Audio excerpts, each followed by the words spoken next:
मिस्टी, जल्दी से ये सारे काम ख़त्म करके रसोई में चलते हैं। आज दीदी आ रहे हैं। अगर आते ही उन्हें चाय नाश्ता नहीं मिला तो मम्मी जी फिर शुरू हो जाएंगी। और तुम तो जानती हो, मम्मी जी जब बोलना शुरू करती हैं तो किसी की नहीं सुनती हैं। मिस्टी और उसकी जेठानी सुनिधि घर के कामों में उलझी हुई आपस में बातें कर रही थी। मिस्टी और सुनिधि सुगंधा जी की बहुएं हैं। बहू कभी बेटी नहीं बन सकती। बहू तो दूसरे घर से आती है, अपनी थोड़ी ही होती है। इस सोच को मानने वाली महिला है। पहले सुनिधि को अकेले ही माँ बेटी के ताने झेलने पड़ते थे, लेकिन जब से मिष्टी शादी करके आई है, सुनिधि को भी एक दोस्त मिल गई। दोनों की आपस में खूब बनती है और हर बात एक दूसरे से शेयर करती है। दीदी, 3 बज गए हैं, चलिए पहले खाना खा लेते हैं। मुझे तो बहुत ज़ोरों से भूख लग रही है, नहीं तो अभी सबके नाश्ते का टाइम हो जाएगा और हम लोगों का लंच डिनर में बदल जाएगा। मिष्टी ने हंसते हुए कहा तो दोनों खाना खाने के लिए रसोई में ही बैठ गई। 2-4 निवाला खाया ही था कि तभी बाहर से सुगंधा जी के चिल्लाने की आवाज़ आई। सुनिधि, मिष्टी, कहाँ हो तुम लोग? ना जाने क्या करती रहती हो दोनों। देखो, सीमा और दामाद जी आए हैं। सुगंधा जी की आवाज़ सुनते ही मिष्टी अपने खाने की प्लेट छोड़कर उठ गई। दीदी, आप अपना खाना ख़त्म करिए, मैं देखती हूँ। और वह उन लोगों की सेवा सत्कार में लग गई। भाभी, घर में शक्कर ख़त्म हो गई है क्या? ये क्या फीकी सी चाय बना लाई हो? तुम्हें तो पता है ना, मैं फीकी चाय नहीं पीती हूँ।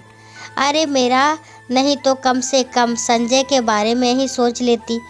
इस घर के दामाद है वो। क्या सोचेंगे कि ससुराल में 2-2 भाभीियों के होते हुए ढंग से एक कप चाय भी नहीं मिलती है। सीमा के चाय का पहला घूंट लेते ही नुक्स निकालना शुरू कर दिया। अरे बिटिया, तेरे हाथों की तो बात ही कुछ और है। मैं तो खुद अच्छी चाय पीने के लिए तरस जाती हूँ। एक तो थी, दूसरी भी वैसी ही आ गई है। मेरी तो किस्मत ही खराब है। पता नहीं इस घर का क्या हाल होगा। बेटी के बोलते ही सुगंधा जी को भी बोलने का मौका मिल गया और वो कहाँ पीछे रहने वाली थी। व्यंग बाढ़ छोड़ने में मिष्टी बिना कुछ बोले रसोई में आ गई। उसे मेहमानों के सामने बोलना ठीक नहीं लगा। जाने दो मिष्टी, छोड़ो ये सब बात। इन लोगों की तो आदत है हम लोगों के काम में कमियां निकालने की। सुबह से कुछ खाया नहीं है। चलो तुम भी अब नाश्ता कर लो। मैंने हम दोनों के लिए चाय भी गर्म कर ली है। आओ बैठो इधर। मिष्टी का उतरा हुआ चेहरा देखकर सुनिधि ने नाश्ते की प्लेट मिष्टी की तरफ बढ़ाते हुए बोली, पता नहीं दीदी, जितना अच्छा करने की कोशिश करती हूँ उतना ही सब खराब हो जाता है। मैंने चाय में शक्कर ज़्यादा डाली थी, फिर भी सीमा दीदी को चाय में शक्कर कम लग रही थी। कम से कम जीजा जी के सामने तो हमारी बेइज्जती नहीं करनी चाहिए थी ना। मिष्टी ने उदास होते हुए कहा तो सुनिधि बोली, छोटी, चाय में शक्कर कम नहीं है, चाय तो बहुत अच्छी बनी है। इन लोगों के दिलों में हमारे लिए प्यार कम है और जिससे प्यार नहीं होता उसकी हर बात खराब होती है। तुम उदास मत हो सुनिधि बहू। तुम लोगों का ये मेहमानों की तरह चाय नाश्ता हो गया हो तो रात के खाने की तैयारी करो। सुगंधा जी रसोई में सब्जियों का थैला पकड़े खड़ी थी और जैसे ही उन्होंने देखा मिष्टी और सुनिधि नाश्ता कर रही हैं, उनका मुंह बन गया।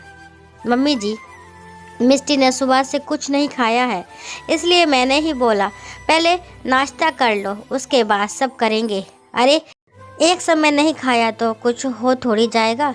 हमारे समय में तो कामों में लगे रहते थे और मेहमानों के आने पर खाने पीने की तो सुध ही नहीं रहती थी, बस उनकी सेवा में लगे रहते थे।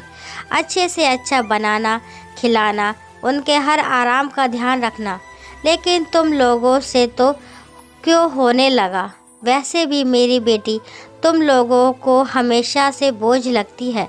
नहीं मम्मी जी, बस हम जा ही रहे थे खाने की तैयारी करने, सुनिधि ने कहा। ये लो सब्जियां और पनीर, आज रात खाने में पनीर कोफ्ता, मिक्स वेज, आलू दम, कश्मीरी पुलाव, मिस्सी रोटी और मीठे में मखाने की खीर बना लेना। और हाँ, जल्दी जल्दी हाथ चलाओ, तुम दोनों बैठी गप्पे मार रही हो, समय का तो कुछ ध्यान ही नहीं है। सब्जियों का थैला वही रसोई में रख सुगंधा जी चिल्लाते हुए बाहर चली गई। सुनिधि और मिष्टी भी जल्दी से रात के खाने की तैयारी में लग गई। 9 बजते बजते खाना टेबल पर लगाकर सुनिधि ने कहा, मिष्टी, मम्मी जी और दीदी को बुला लाओ खाने के लिए। वे लोग शायद ऊपर छत पर हैं और तब तक मैं बाकी लोगों के लिए खाना परोसती हूँ। ठीक है दीदी, बोलते हुए मिष्टी उन लोगों को खाने के लिए बुलाने ऊपर चली गई। माँ, तुम मिष्टी भाभी पर नज़र रखा करो, किससे बात करती है, क्या बात करती है, किसका फ़ोन आया है। भाई की पसंद के आगे हम कुछ बोल नहीं पाए, लेकिन माँ तुम ही सोचो, वो लड़की हॉस्टल में रहकर आई है, वहाँ कौन देखने गया था कि क्या करती थी, कितने लड़कों के साथ घूमती थी। मैंने तो तभी कहा था, ऐसी लड़कियाँ क्या किसी की गृहस्थी बसाएगी, ऐसी लड़कियों का तो कोई चरित्र थोड़े ही होता है। मिष्टी ने अनजाने में सीमा को सुगंधा जी से कहते हुए सुना, क्या हॉस्टल में रहने से किसी का चरित्र खराब हो जाता है, या उसके पुरुष मित्र होने से, किसी के साथ घूमने फिरने से, उठने बैठने से, बात करने से, हंसी मजाक करने से कैसे किसी का चरित्र खराब हो सकता है। चरित्र मापने का ये कौन सा पैमाना है जिसमें सिर्फ लड़कियों का चरित्र मापा जाता है, लड़कों का नहीं। लड़के तो किसी के साथ कुछ भी गलत कर दे तो भी उनका चरित्र साफ रहता है। दोष तो उन बेचारी लड़कियों का होता है जिसके साथ गलत भी होता है, और उनको समझने की जगह लोग उन पर ही दोष लगाते हैं। लड़के भी बाहर रहकर पढ़ते हैं, नौकरी करते हैं, तो उनका चरित्र भी खराब होना चाहिए ना, सिर्फ लड़कियों का क्यों। हर बार लड़कियों को ही चरित्र प्रमाण पत्र देना पड़ता है, लड़कों को क्यों नहीं। सच कहते हैं लोग, औरत ही औरत की सबसे बड़ी दुश्मन होती है, दूसरा कोई नहीं। अचानक से मिष्टी के वहाँ आ जाने पर और उसके जवाब को सुनकर माँ बेटी हड़बड़ा सी गई।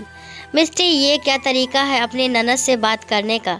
तुम्हारे माँ बाप ने ये भी संस्कार नहीं दिए कि बड़ों से कैसे बात करते हैं? सुगंधा जी ने मिष्टी पर चिल्लाते हुए कहा। मेरे माता पिता ने तो बहुत अच्छे संस्कार दिए हैं मम्मी जी, लेकिन शायद आप भूल गई हैं। आपके सामने दीदी मेरी बुराई कर रही हैं, मुझ पर चरित्रहीन होने का आरोप लगा रही हैं, और आप कुछ नहीं कह रही हैं।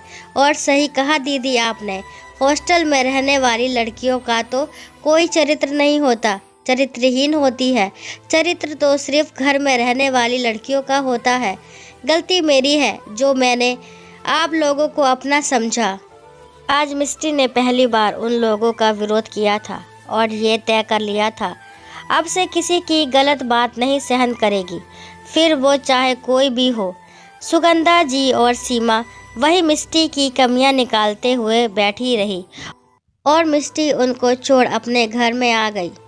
दोस्तों, आशा करती हूँ ये कहानी आपको ज़रूर पसंद आई होगी। कहानी पसंद आती है तो प्लीज़ मेरे चैनल को लाइक, शेयर और सब्सक्राइब करना ना भूलें। और इस कहानी के बारे में आपके क्या विचार है कमेंट बॉक्स में ज़रूर बताएं। और कहानी को लास्ट तक सुनने के लिए थैंक यू।